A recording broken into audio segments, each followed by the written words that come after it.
Design thinking. An innovative way to turn ideas into products.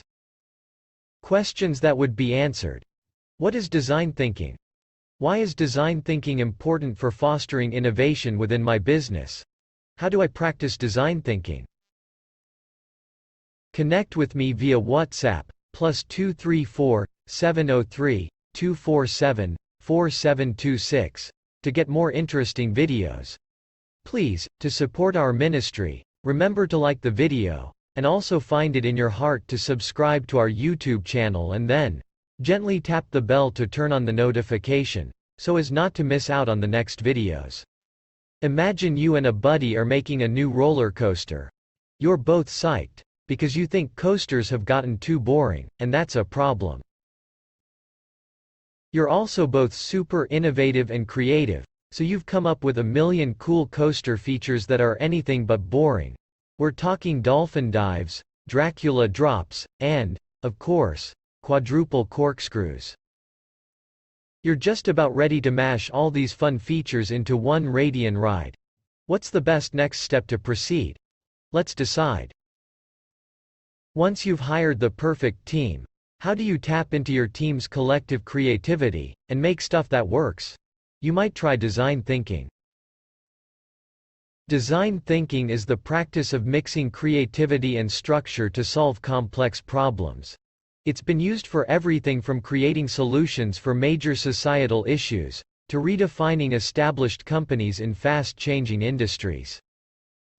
In addition to solving big problems, design thinking is a great way to teach teams and individuals how to generate and test ideas creatively and effectively. This allows innovative teams to produce functional final products, like roller coasters. If you spend time and effort generating ideas and testing them out, prototyping, you'll be able to turn your best ideas into something tangible, whether that's a physical product, a virtual service, or something else entirely. By encouraging your team to learn design thinking, you'll reinforce innovative values in your culture, give people a common language to talk about innovating, and make innovation something that's accessible to everyone on the team. Listen up. As you begin to practice design thinking, you can fine-tune your team's creative capacity by focusing on 3 core E's: empathy, expansive thinking, and experimentation. First, let's talk empathy. Seeing the world from other people's points of view encourages employees to develop ideas that aren't just new but are useful, too. Users should always be your #1 focus. Begin every exercise by discussing the people who will use your product or service. If you're building a roller coaster, think of park patrons who want to enjoy some fun without getting hurt or sick. When you empathize with your users and take inspiration from their real human needs, feelings, and motivations, you'll be driven to create meaningful solutions to actual problems. Next, it's time to do some expansive thinking, aka brainstorming, to generate ideas with your team. As you generate ideas, think quantity, not quality. Most ideas generated won't necessarily end up working. Instead of trying to think of one perfect solution, think about your problem from all conceivable angles to get several possible solutions. Try a brainstorming exercise to get creativity flowing. For instance, challenge your team to come up with ideas that aren't just 10% better than the status quo, but 10 times better. Basically, thinking big, like, really big, can give you radical new ideas. Tip: the more perspectives the better, since that also means more new ideas. But research shows that a brainstorming session's productivity tends to decrease when your group is too big, sessions are recorded, or people can't work on their own first. Once you have a long list of ideas, you'll need to narrow it down to the best ones.